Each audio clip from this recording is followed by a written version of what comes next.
Held on the theme Inclusive Access to Finance in African States, the forum, organized by the African Economic Research Consortium, witnessed the presentation of a research paper dubbed A Comparative Assessment of the Impacts of Formal and Informal Financial Access on Household Welfare in the Gambia by Lastin P. Manja of the University of Malawi and Aissatou A. Baji of the Gambia Bureau of Statistics.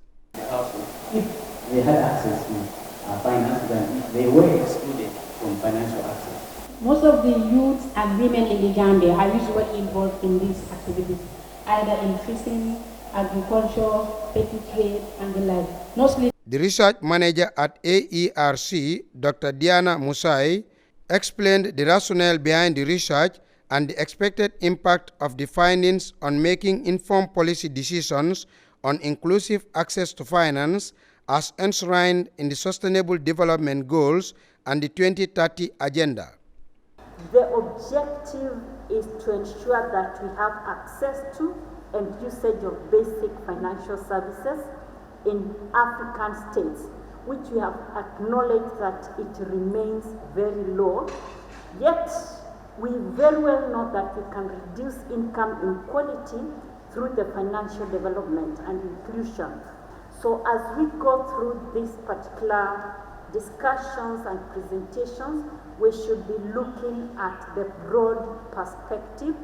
So we understand the role of financial inclusion in achieving the UN Sustainable Development Goals. The president of the National Farmers Platform of the Gambia, Sirifo Bojang, said the activity is in line with his organization's objective on improving access to finance for its members.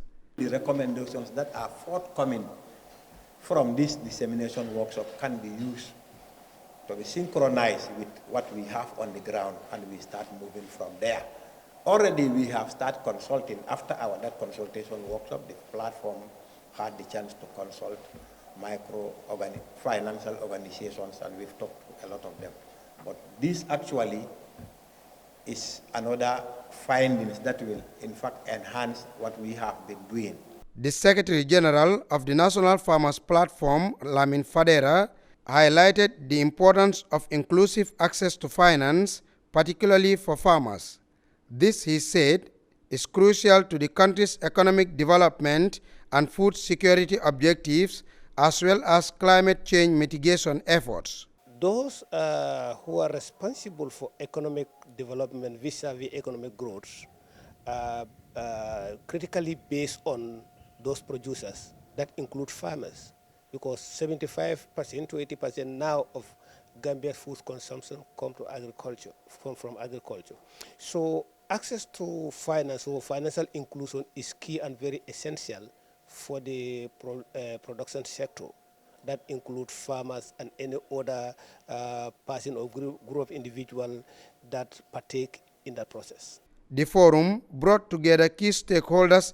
This includes participants from the banking industry, private sector practitioners, financial sector regulators, and researchers who critically discussed the research findings to enable governments make informed policy decisions on inclusive access to finance and recommend possible areas for further research. Alaji Mbye, GRTS News.